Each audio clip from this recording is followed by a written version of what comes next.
Tanggalan mo rin yan. Ito. Kasi tig-isa sila rin. Maliit lang. Dapat pala yung... Anuhin mo sa laksakin mo ng matulis. Malaki ng dapat siya.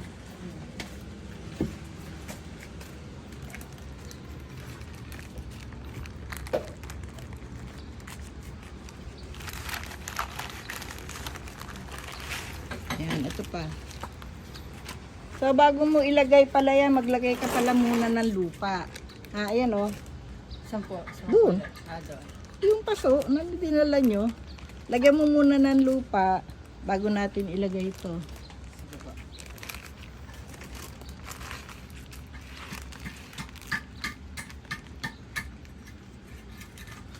Siya na nagbutas.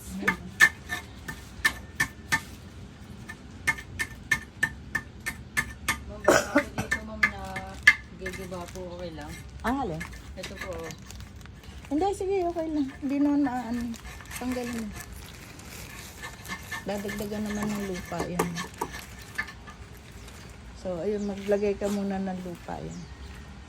Kung hindi mo naman kaya, maglagay ka muna sa isang lata. Yung mapagsasalinan. O yan, gamitin mo yan. Pinatulo ko eh. Maglagay ka dyan. Para mapilian kasi baka may bato eh. Una ito ma'am. Ha? Una ito. Oo, ito pa nga isa May isa dyan. Saan? Apat. Bali, apat yan.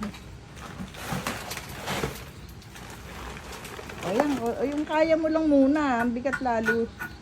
Hintayin ko na lang yung construction ma'am. Oo, para magpatulong. O yung kabila, ilagay mo dun sa yung yan. Pero ibabalik mo yan dito mamaya. Gagamitin ko yun.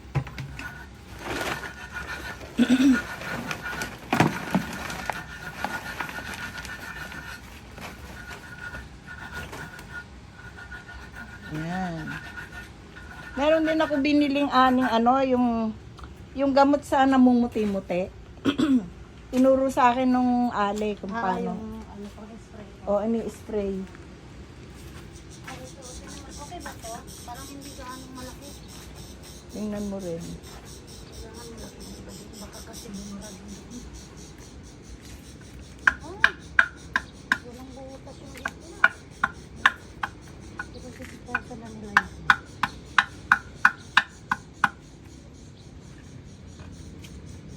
Pero yung butas na maliliit. Oo, meron naman.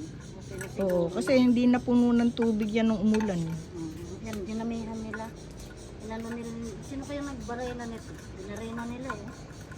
Yung gumagawa niyan, Akala ko yung utos nila. ano yung maingay? Ibon. Ay, ibon ba yun? Nakakasawa na yun Yung nawawalang sawa. Nakakawala daw. Ay, mayroon daw silang nakita dyan, no? Sa arawan. Nahuli nila yung isa.